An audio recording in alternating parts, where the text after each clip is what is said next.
What's up, gamers? Before we get started, I just want to say, as of the recording of this voiceover, the first episode has just come out, and I wanted to say thank you for the support. It means a lot to me. Anyway, me and Moral Queen here, we're trying to set the record for the fastest Maxcape on an Iron Man account without getting help from any other account unless it's necessary to complete the content. Welcome back to the Iron Maxcape Speedrun Moral Percent.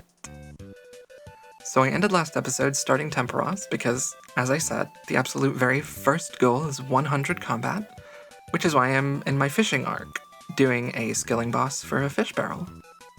That was kind of a mistake, it turns out, because I didn't get lucky on the reward pulls like I wanted. Basically, the only uniques I got in 100 pulls were pages and flakes, which didn't do literally anything for me. You know, Jagex, a speedrun would be a lot more successful if I just had good RNG on literally everything I do. I feel like that's not a lot to ask. Especially on content I don't like doing, like this stupid fish blobby doesn't have any respect for me. Sorry. The only good minigame is Guardians of the Rift. What I did get from those first 100 pulls, though, was a big chunk of cooking XP, and a pretty big stack of ruby necklaces, so I ran off to do what I needed to do to make dig site necklaces. Now, thankfully, for my mental health and that of everyone around me, we've done a huge amount of the stupid running around collecting stuff, waiting for games teleports, and all that annoying early game iron stuff that's really hard to get around, which also meant that I was done with most of the quests I needed to get the kudos requirement for Bon Voyage. Before I actually did that quest, however, I had a few others on my list to do, and I was in a rare questing mood, so I figured I'd get them out of the way. I had a slightly scary time doing Shiloh Village, but we made it out without dying. Picked up some Boots of Lightness, did Lost Tribe and the Feud, and then got some thieving levels for GP. Forgot I was wearing a Ring of Life. I got all the way to 50 thieving just for a little bit of GP. My coffers were getting low, so I figured I'd take the opportunity. I did the Bon Voyage boat on the first try. I'm really not sure what it is that people have issues with, but everyone I see do it says it's like the worst quest in the game. No clue, honestly. I then built a few things in the camp just for the future, and then that's when I did my first birdhouse run of many. If you know much about EHP, you'll know that I'm going to be doing this for a very long time.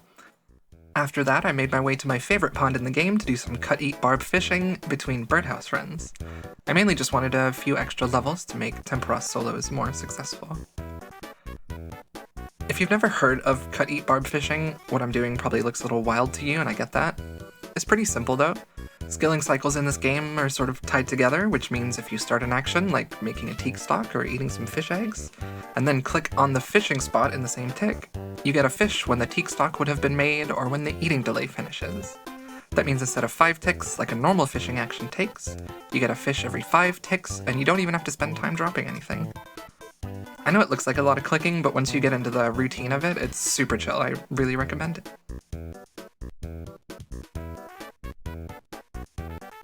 After a few fishing, hunter, cooking, and agility levels, I decided to go back to Temporos, but this time I decided to do the solo firefight method for faster points per hour.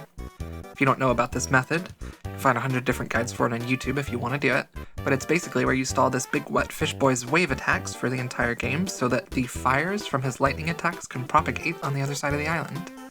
Then, once you're in the last phase, you go for a nice jog, putting out fires and racking up points before you stab him to death and get 10 or 11 points. It's pretty great.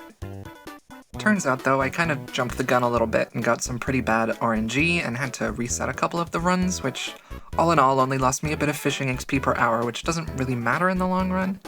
The XP I lose now is only about, 30 minutes of XP with late-game methods. Plus it banked me a bunch of cooking XP and construction XP and some useful food that I didn't have, so we can call that a win for now.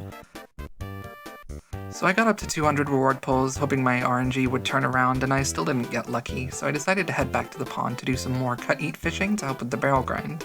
A few levels would help with the solo RNG, and it'd get me some agility levels to help with the run energy too. All while doing birdhouse runs, of course. The barrel's only really helpful once I can catch sleeping sturgeons at 70 fishing anyway, and even then I could probably get away with not having it if I got super unlucky, but it'd be a pretty big time loss as I want to do barb lore for the extra herb lore and cooking XP. If you don't know what that means, I'll tell you when it comes up, don't worry about it yet. Basically, all that to say, I got a few extra levels at the big pond before making my way back to Temporos. I also misclicked the teleport on my games necklace, trying to get back to the pond at one point, so I just took the opportunity to cook most of the fish I got from Temperos. I did the 2-tick fish cooking method, where you just drop it all on the floor, pick it up, and cook one at a time. It's faster, I promise.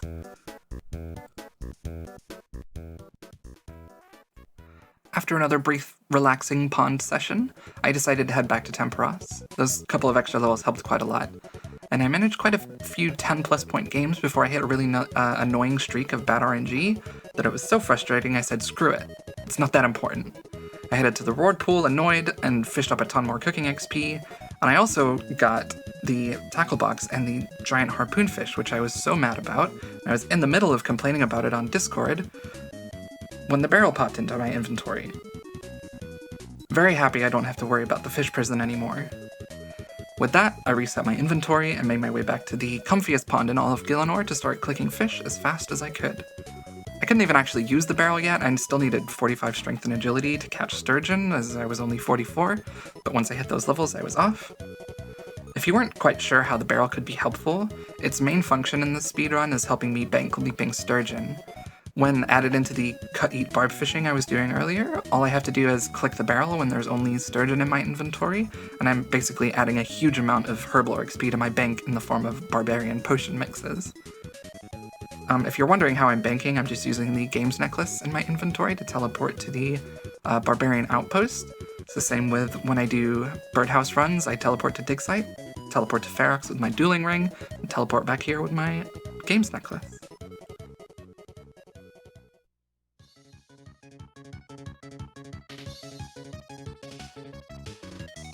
So I hung out at the pond until about 56 agility, which was the main purpose of the whole fishing journey, because of the Guardian Mine shortcut in Guardians of the Rift, but it also got me to almost 81 fishing, as well as 55 strength. With that, I made my way back to Guardians of the Rift to make some more GP, get some more teleport runes, and of course for the runecrafting XP. I chopped the sturgeons up between games so that I could get a little bit of cooking XP and bank the caviar, as well as made headless arrows during the games, of course. And that's where I'm gonna have to leave you. I'll put my skills and character summary on screen and scroll through the bank for you so you can see where we're sitting now. And I'll start comparing the stats from the start and the end of the videos from now on, so you can look forward to that. I know, it's very exciting.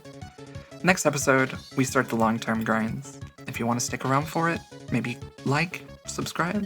I'll see you there. Thanks for watching. Bye.